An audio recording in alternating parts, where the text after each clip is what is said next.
Hey guys, today we'll take a look at the 12 best incantations in Shadow of the Erdtree. There are about 28 new ones in the DLC, but about 12 of them are actually mid to top tier, depending how you build your character, so let's check them out.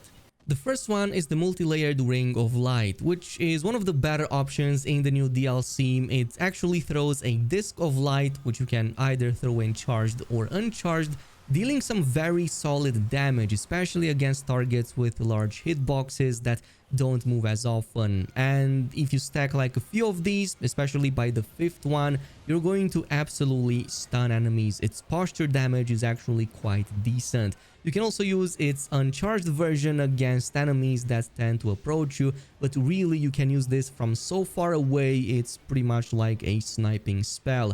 It's also an unofficial Miquella's incantation, so it does get boosted by the Dry Leaf Seal as well as the Circlet of Light for some extra damage. And best of all, you can also use this on horseback, making it amazing for field bosses like some of the new dragons in the DLC. And especially once you aim it at their weak points like heads and whatnot, it absolutely shreds them.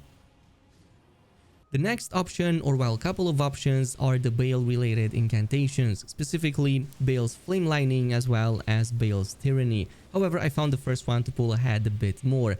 And specifically, this is better suited for a Dragon Communion type of build. You're going to be running with high Arcane, since the abilities both need at least 50 points into Arcane by default, plus they get boosted by the Dragon Communion seal. However, what makes them so special, besides the fact that they deal physical lightning as well as a bit of fire damage, is the fact that they get boosted by more than just physics tier or just regular talismans, because the new dragon forms in the DLC also boost them. Specifically, the Dragon Heart, if you further activate this, is going to provide you an additional Dragon Communion incantation damage buff. So when you go with a fully buffed build like this, you're pulling off at least 10k on most regular sized enemies and 7 to 8k on bosses. I think that this is the proper way to actually play with it. Otherwise, you're going to be looking at a very long wind up time that can also be somewhat easily interrupted. You don't get that much hyper armor during it. So the way I like playing with this is to also try to chain cast it one after another. Assuming that you can actually get an enemy knocked out, you can then follow up with a quick one again, another Bayle Flame Lightning, and just continue like this until the enemy/boss drops dead. It's very fun, but the wind up is quite long and unfortunately does not benefit from something like the Godfrey icon. Now the other one is the Tyrany, and the reason it feels behind the previous spell is because of the way it actually deals damage. For some reason its hitboxes are a bit iffy, and sometimes enemies might sit at point blank, or you might have a number of enemies surrounding you, and instead of all of them getting the maximum damage, some of them might not get much of the damage at all, or basically only a portion of it. However, when it works, it's really fun and it triggers a bit faster than the previous spell. Unfortunately, it's also very stationary, so you do have to be careful about your positioning, but assuming you can hug the boss and avoid its attacks, this is probably going to be the proper way to actually use it. Once you pull it off, the damage on it is going to be really good, but it's not going to have the same stagger potential as the previous one. However, its AoE ground lava effect still triggers even if you do get interrupted, so it can still stack a few thousand damage even if you get knocked out of the animation. However, it's not ideal and you're going to be losing out on a ton of damage. The next option at number 4 is the Ghostflame Breath, which is basically another Dragon Communion incantation, so it benefits from the same buffs as the previous Bayle incantations. However, this is the upgraded version of the Borealis Mist in the base game. It deals more damage, the Frostbite build-up is about the same, however the FP cost is way lower. So instead of 48, it's only 36 FP, which is way more manageable. Outside of that, you also get to be lifted up into the air when using it, so this might or might not help you a bit with some of the enemies hitting you below your actual body. But that's not going to happen against bosses, which are going to hit in a much larger area. The damage on it is really great actually. It also gets boosted by magic buffs, so Magic Scorpion Charm definitely helps it. And the Frostbite build-up is just as good, if not maybe even a bit better. However, I did notice that some of the base game enemies, like some of the ones in Leyndell, don't get the frostbite buildup as fast as with the Borealis Mist for some reason. I did however notice that it works pretty much the same on bosses, at least in the DLC, so on that side we should be good. Now for the fifth one, we have the aspect of the Crucible Thorns, and this probably would be the worst in today's video that we covered. This is an aspect of the Crucible, well, incantation, so it does get a benefit from the Crucible set as well as any other, well, boost to Crucible attacks. However, I'm pretty sure that this would be the worst Crucible attack in the entire game. Even though it looks and sounds cool, you kind of do this jump and spin, unleashing a ton of, well, spikes into the enemies. I found that even at point blank, this can miss so easily. And that is because the way you want to play with it is to actually dodge to the enemy's left side, especially once they attack you. This is going to give you the perfect positioning both on the initial spin and the follow-up to pretty much impale them with all of the spikes at once, or at least 99% of them.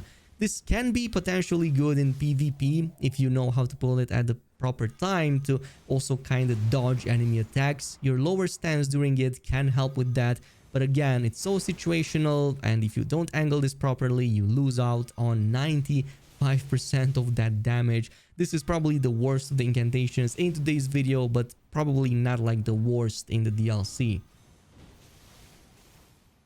At number 6, one that we haven't actually talked about is a category of heals. We have the heal from Afar, which might be just the best heal in the entire game. On one side, because this is actually a range heal, so you can even throw this at companions and keeping them alive. Second of all, because its cast animation is slightly faster than you drinking your own potion, so potentially you can actually just go in full FP potions and just rely on this to heal faster. And the heal is also really good. I'm talking about going full HP from very low health, even with like 60 vigor, which is really nice. You don't have to worry about upgrading your flasks. But I found it to be best when going with companions. If you really want to turn off the difficulty of the game, just get a couple of companions to +10, invoke them in any fight, and then just heal them with heal from Afar. It's GG's, they will just mow down with everything. Moving on to the number 7, we have the Mesmer's Orb, also part of that Mesmer build we covered before. Now this actually has the worst hyper armor, I believe, in the game. This is not going to get easily dispatched. You're going to get interrupted by pretty much any single gust of wind blowing your way from the enemy. Literally, even regular spell attacks will interrupt you out of the animation, even the one that already landed, because it's a two-part sort of spell. But when it does land and you do manage to pull it off, the damage on it is really good, and the poise damage especially can be quite great. You can actually pull off a full charged up Mesmer Orb followed by another one, but this time around uncharged version, and usually you're going to stun enemies, besides the fact that the damage on it is really great. And on the top side, a number of items buff the damage on it even more, like the Fire Knight seal, also of course that Fire Knight armor set, and even like the Mesmer's helmet are going to further buff Mesmer abilities, including this one. And while we're on the subject of Mesmer abilities getting buffed, the Fire Serpent is also part of the list. Now this might not be the highest damage, but its strength comes from its spam ability and low FP cost. Its uncharged version can be so easily spammed, and in a matter of seconds you're going to notice that you're going to just stack a ton of damage. If like one of these do 1k damage uncharged and you unleash like 4, 5, 6 in a matter of like a couple of seconds, you're going to see like 5, 6k damage very easily, and they also track enemies very well. The only problem I have with this is that it's useful at a medium range, so if you're too far away you're not going to hit anything. But it's basically the Glintstone Pebble variant of faith builds, so it can work really well for that. For the 9th incantation, we have the Land of Shadows. This is maybe average or slightly below average when we just compare the ones in the DLC. Yes, you kind of deal this really cool sort of animation.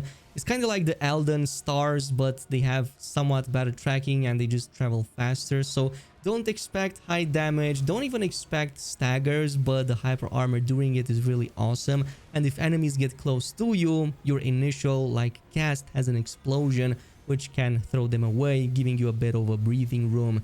Damage on it, like I said, is not the biggest. Its FP cost is rather high at about 40. It also requires quite a bit of faith, so 58. Maybe a buff on it would be in order, but I wouldn't bet on it. So far, it's decent, but like I said, not the best in the DLC. However, as far as holy damage goes, we do have another option in terms of incantations that's actually above average. Actually, one of the better options in the DLC as well. We tested this before and it's the giant golden arc, another fast release incantation that can easily be spammed at a rather decent FP cost of only 24, and the faith requirement is not too bad either at 34. So this actually has a very wide horizontal area of cover, meaning that even enemies that tend to, well, dodge around will still get hit most of the time. Also, if you just aim the middle outside of walls, you can even have this pass through the walls as long as the middle doesn't touch any obstacle. The sides can easily pass through any obstacles, meaning that it's also good at corner protecting yourself. Say there's an ambush at the corner, you can actually take down enemies before they even see you because of the way that arc passes through the surfaces. Also, did I mention that this comes with a pretty decent poise damage? Yes, it does. If you spam like 5, 6, 7 of these, eventually you're going to get a boss stunned, and since you can spam them so easily, it's usually going to be guaranteed. So really awesome one, definitely one of the top tier options in the DLC. Now at number 11 we have the Knight's Lightning Spear. This actually carried me quite a bit in the game. This is an ancient dragon called Incantation, so it does benefit from a Gravelstone seal. It also benefits of course from one of the new Death Knight armor sets in the game, which is quite unique, meaning that you can reach some very good damage when fully buffing yourself and equipping all that gear. But what I like about this one is it's very fast charge, it's very fast travel, the fact that it has homing bolts, and both the charged and uncharged versions actually deal very good damage. If enemies are about to jump on you, you can just unleash a quick uncharged version which still deals very good damage. Especially in water areas, you're going to absolutely demolish everything. I believe this is the best lightning spell in the game by far. On top of that, it also stuns enemies, if you can believe that. Do a couple of these, 3 or 4 at max, and you're going to see bosses getting stunned immediately.